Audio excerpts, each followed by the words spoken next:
How is everybody doing today? My name is Master Zero and welcome back to another reaction video. This time we are reacting to What Happened to the Largest Animal to Ever Fly by Thoughty2.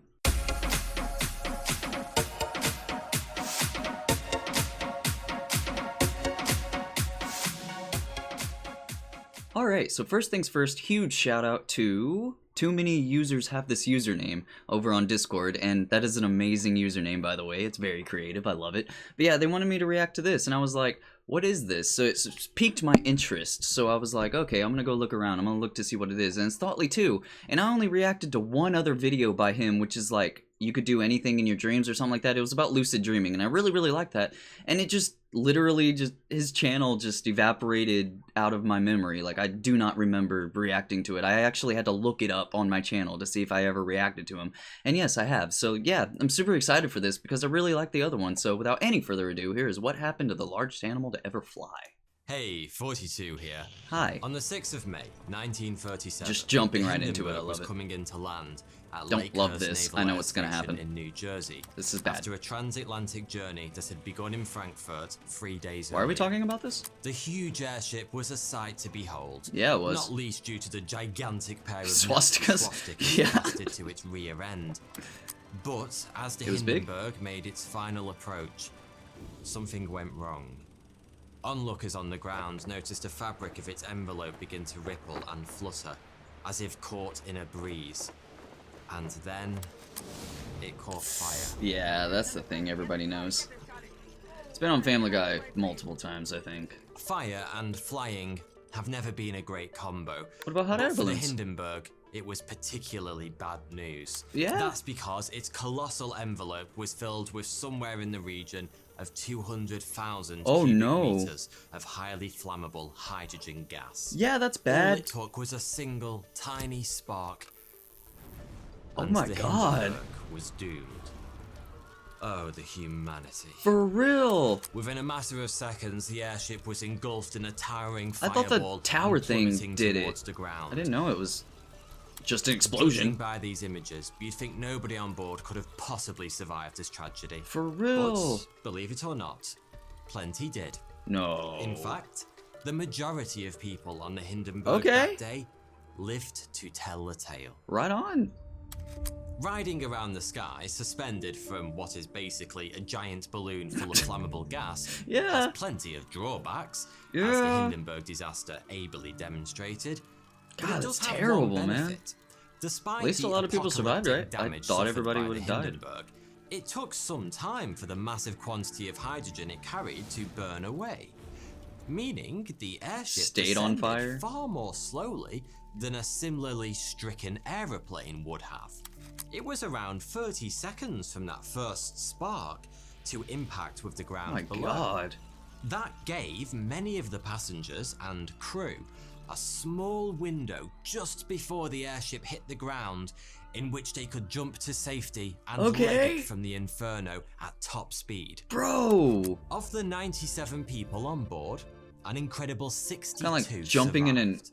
in an elevator as it's falling, right? There's a chance. Mostly famous today for its catastrophic demise and for single-handedly bringing about the end of the era of the airships. Yeah. It just as much belongs in the record books as it does the history books.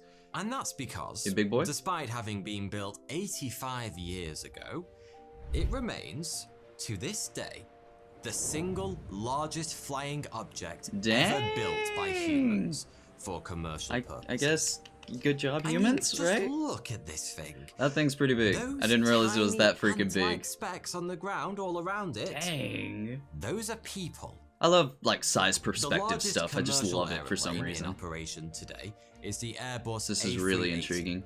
And it's an absolute toddler compared to the Hindenburg, which, at 245 meters from nose to tail, was about 3.5 times longer and almost twice the height.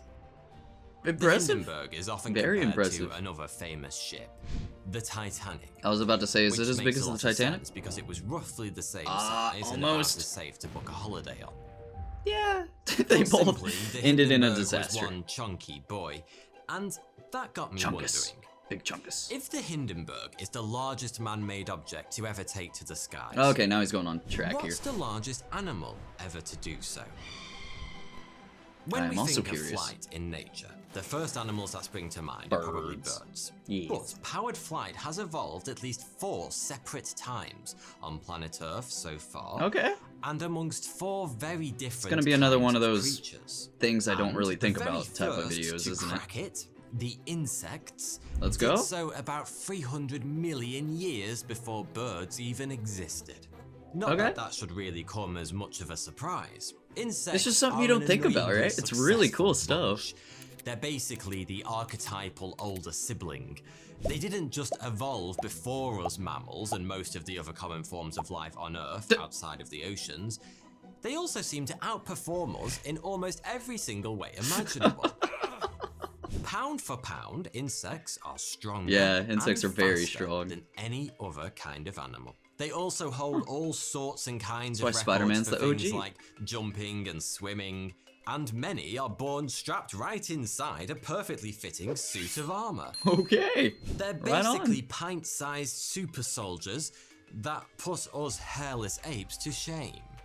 There are some 10 million is true, or so man. different species of insect They're around just the tiny. world today.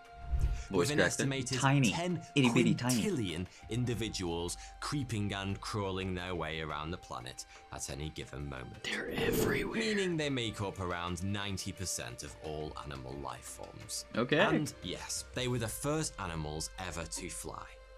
Right The on. biggest insect flyer on planet Earth today, Moth. by I got hit by one of those in the is face. the white It was witch fun. moth, found in South and Central America. These things were big, With a bro. wingspan of almost 30 centimeters. Okay, it wasn't that big. That's about twice probably the about that width big, I of guess. your face. Okay, maybe it if was you're the same looking one. for a comparison. If a moth I was on a that's bigger than four-wheeler, your it head was- creeps you out a little, Scared the shit out you of me. might want to look away now. I'm Because all ears, the man. white Let's go. witch moth is actually pretty tiny compared to the largest flying insect I'm ever sorry? to have lived, which That also dragonfly? happens to be the largest insect of all time, Okay. flying or otherwise. Meet Meganeuropsis permiana, a not gonna griffin repeat fly that. that I'm lived gonna call you during Megan. the Permian era, about 275 million Okay. years ago. So, Similar in appearance to a that's modern-day big. dragonfly, this thing is an We hope. absolute monster, weighing as much as a large rat and with wings an 75 insect weighing as much as a centimeters rat. across. Holy crap. As well as its gargantuan size, it may also have had a taste for meat. I was about to say, And can some it eat researchers us? believe it would have been capable of taking down and eating small reptiles. Terrifying. Yeah, our baby's As included for in us that, by the way. mammals, unfortunately, we are, and always have been, the dumbasses of evolutionary flight. What is that? We were the last that a of the monkey? graduates to gain our wings, Oh. and in the entire history of life on Earth, We had to only make one ours. of our number has ever figured out the whole flying thing at all. Bats. Oh, The obviously. largest Oh my bat god, I'm ever so to live stupid. on Earth is actually still around Obviously, it's a today. The giant bat. golden-crowned flying fox, a species of megabat with a I want to wingspan of up pet to you. 1.5 meters and weighing in I'll at call you around Bruce. Bruce 1.5 Wayne. kilograms. As far as bats go, that's absolutely huge. Am I the But only it's one that thinks nowhere this is near freaking adorable? challenging the biggest creature to ever fly. What was that? Birds took the Is it a bronze dinosaur? medal Is he in gonna the talk about race to dinosaur? 'Cause achieve that's cheating. flight, and they're the You tried. biggest animals capable of flying today. The largest extant bird is, of course, the Ostrich? ostrich. Let's go. But they're about I had a as bunch good in as my flying old as house. I am.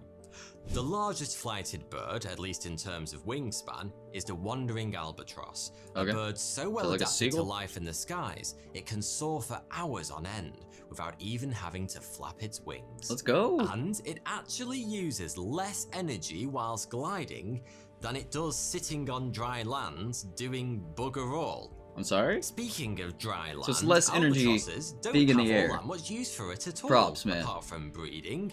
In fact, after its maiden flight, your average juvenile albatross won't touch dry land again for the next 6 years of its life. I'm sorry? But big as the wandering What? albatross is, That bird is far amazing. larger avians used to roam our skies. What's happening? And the largest bird ever to fly here on Earth positively dwarfed even the Oh most my obese God. of albatrosses. A huge turkey. It's a giant teratorn. I was And close. with a wingspan of 6.5 meters or more, Let's and go. weighing as much as 10 wandering albatrosses, it was a true monster of the skies. It was pretty imposing on the ground too, and would have stood about as tall as an adult man. Imagine being chased by that, not even flying, just running towards you. Comically big in comparison to modern birds. But believe it or not, it's a big boy. It's an absolute weed next to the biggest beast. What do you keep teasing, man? Which is an animal so ridiculously enormous. Let me see it. If one soared overhead right now, you'd probably assume it was Is that just a head? rather than a living, breathing animal. And I'm not even exaggerating. The largest flying creature in Earth's history had a wingspan comfortably wider than that of an F-16 fighter jet. And it weighed as much as a grizzly bear. Its head alone was bigger than an adult man. That creature is the Quetzalcoatlus northropi.